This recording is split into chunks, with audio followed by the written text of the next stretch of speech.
কিছু কিছু ঘটনা থাকে যার কোনো ব্যাখ্যা হয় না।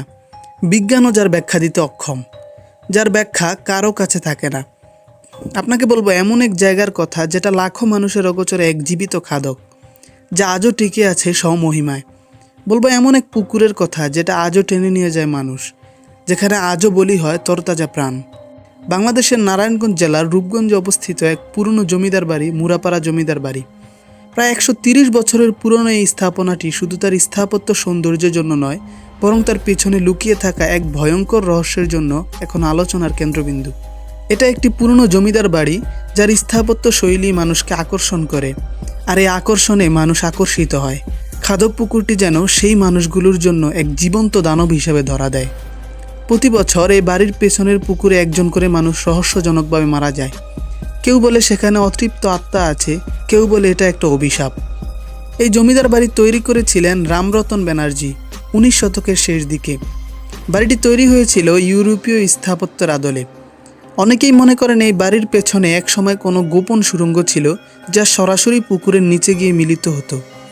সবচেয়ে ভয়ঙ্কর কথা হচ্ছে, প্রায় প্রতি বছরই কেউ না কেউ এই পুকুরে ডুবে মারা যায়। কেউ জানে না কে বলি হবে এই দানবের, কিন্তু প্রশ্ন হলো কেন? এগুলো কি নিছক দুর্ঘটনা, নাকি কোনো অদৃশ্য শক্তির প্রভাব? স্থানীয়রা বলেন এই পুকুরটাতে কিছু একটা আছে। বাচ্চা, বুড়ো, শক্তপোক্ত মানুষ যেই নামক, এই পুকুর যেন কাউকেই রেহাই দেয় না। লোকমুখে শোনা যায় জমিদারের আমলে এই পুকুরেই নাকি নারী ও কিশোরীদের বলি দেওয়া হতো কোনো এক অজ্ঞাত উদ্দেশ্যে, আর সেই আত্মারাই নাকি এখনও ঘুরে বেড়ায় এই পুকুর পাড়ে। সে অতৃপ্ত আত্মারা আজও তৃপ্তির খোঁজে ঘুরে বেড়ায়। রাত 12টার পর পুকুর ঘাটে কেউ যায় না। ঘন অন্ধকারে জলের ভিতর থেকে কোনো অদৃশ্য শক্তি যেন ডাকে।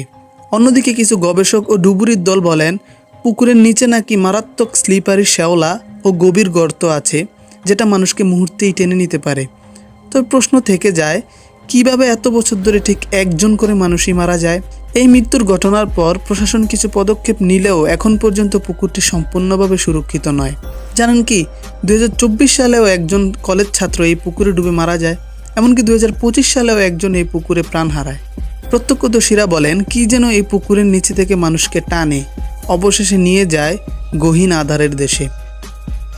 সভ্যতা এত উন্নত হওয়ার পরেও আজও এরকম অস্বাভাবিক ও অদ্ভুত কিছু দেখা যায় এই পৃথিবীতে, যার কোনো ব্যাখ্যা আমাদের কাছে থাকে না। তো আপনার কি মনে হয় এই পুকুর কি সত্যিই অভিশপ্ত, নাকি এটা কেবল সমাপতন আর প্রাকৃতিক বিপদ? আপনার মতামত জানান নিচে কমেন্টে।